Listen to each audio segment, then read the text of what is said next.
अब हम बात करते हैं टाइम मैनेजमेंट की, जिसमें दो चीजें बहुत जरूरी हैं। पहली बात ये, you do not need to excessively suffer for your kids.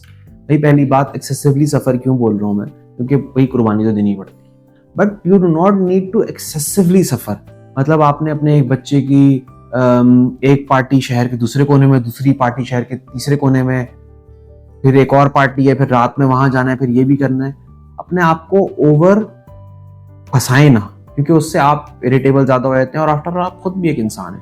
आपको याद होगा एक एक्सपेरिमेंट हुआ था, इसके बारे में बताया था। बच्चों की बड़ी बिगेस्ट विश ये थी कि पेरेंट्स कम थके हुए और कम स्ट्रेस्ड हो। तो ये ओवर अपने आप को बिजी कर लेना, फंसा लेना, इससे ऑब्वियसली बात है स्ट्रेस और थकन वगैरह ये सब चीजें बढ़ती हैं। तो you do not need to do something for your kids which in the longer term will not reap good reward.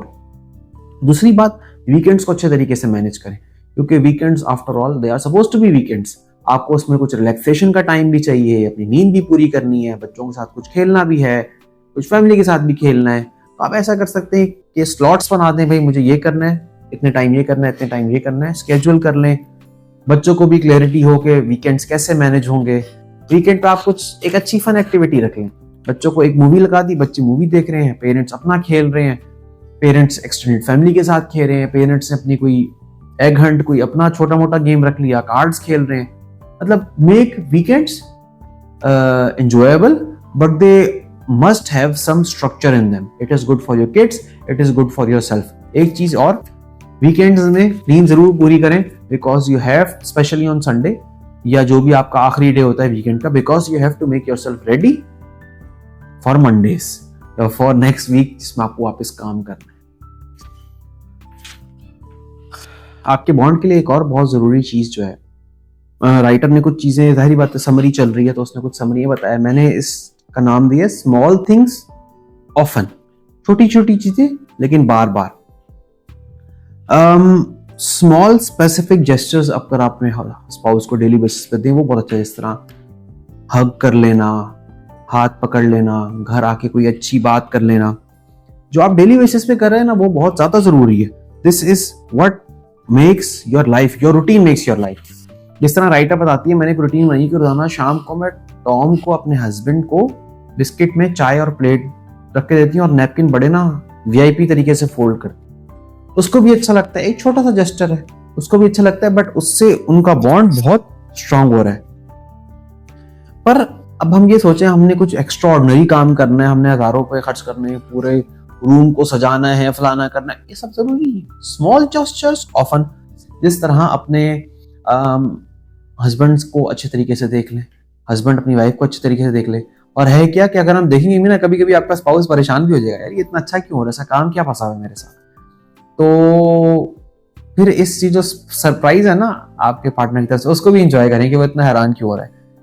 जिस तरह मैं आपको एक आज मिसाल देता हूँ, इसी चीज को फॉलो करने की कोशिश करी मैंने। जैसे आज मैं सुबह सुबह उठा, हमें निकलना था, तो मेरी वाइफ रेडी हुई थी ना, शी वॉज ऑलरेडी रेडी। तो मैं उठा, मैंने ऐसे आंखें ऐसे ऐसे करी, ऐसे ऐसे करी। मैंने कहा मैं कहाँ हूँ। अच्छा, मेरी वाइफ डर गई ना कि यार सरमत को क्या हो गया, फौरन मेरे पास आई। मैंने कहा मैं जन्नत में हूँ, ये हूर कौन है। तो वो खुश भी हो गई कि मैंने, कितना 2 मिनट लगे इस काम में ना, कोई बड़ा काम नहीं लगा, बड़ा काम नहीं हुआ ये, बट वो खुश हो गई, मुझे भी अच्छा लगा। अब वो आफ्टर ऑल हमारे जाने के लिए तैयार हुई थी, उसको अप्रिसिएशन भी मिल गई और वो भी खुश हो गई, मैं भी खुश हो गया। तो इस तरह की छोटी चीजें अल्लाह ताला मुझे भी करने की तौफीक अता फरमाए। अगर हम अपनी फैमिलीज में रेगुलरली बेसिस करते रहेंगे तो हमारा बॉन्ड ओवरऑल स्ट्रांग होगा और फैमिली में एक अच्छा एनवायरनमेंट रहेगा, which your kids and you yourself will for sure enjoy. एक और बात जो कि बहुत जरूरी है और हमने इस बुक में काफी डिटेल में देखी है, वो ये है कि you should make your child work. घर के कामों में अपने बच्चे को अपने साथ जरूर लगाएं। राइटर कहती है your child can and should help you out. आपका बच्चा आपको हेल्प कर सकता है और उसको चाहिए भी कि वो आपको हेल्प करे। और इनफैक्ट जब आप अपने बच्चों को अपने साथ घर के कामों में लगाएंगे तो यू विल बी अमेज्ड कि आपको कितनी ज्यादा हेल्प मिल सकती है। हमें ये चाहिए कि हम अपने बच्चों को हेल्पर कराएं, कहें, rather than thanking them for helping। क्योंकि उसकी वजह क्या है, राइटर कहती है because touchingly your children want to be viewed as a good person. अपने बच्चों को अगर आप helpers कहेंगे rather than helping से उनको मुखातिब करें, thank you for helping से बेहतर है thank you for being a good helper कहें, तो overall it is good for them because they want to be viewed as a good person. Secondly, अगर अपने बच्चे से घर में छोटा सा काम भी करवा रहे हैं और लेट से पूरे दिन में 24 घंटे में आपका बच्चा सिर्फ आपकी प्लेट में जो काम है इतने सारे उसमें सिर्फ 15 मिनट काम कम कर रहे हैं 15 मिनट्स का, तो बेनिफिट क्या है, बच्चे के लिए भी अच्छा है, वो रिस्पॉन्सिबल बन रहा है, तो उसके साथ आपको 15 मिनट्स फ्री मिल रहे हैं, आप बैठ के रिलैक्स कर सकती हैं या कर सकते हैं. उसके बाद फाइनली जो बहुत जरूरी बात है, do not delay allowing your child to help.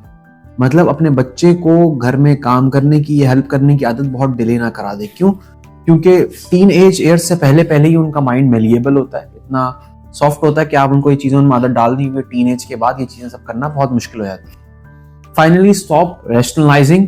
अपने बच्चे के हर फैलाए हुए मसले को संभालना, अपने बच्चों के खिलौनों को संभालना, हर बच्चे ने दूध गिरा दिया उसको साफ करना. डू नॉट रैशनलाइज कि भाई मैं अपने बच्चे से मोहब्बत में कर रही हूँ या बच्चों के खिलौने उठा रही हूँ तो थोड़ा काम हो रहा है, हिलजुल जुलन हो रही है, वो मेरी सेहत के लिए अच्छा है. Stop rationalising. Look at the bigger picture. Make your child responsible and let them help you having a more easy and relaxed life.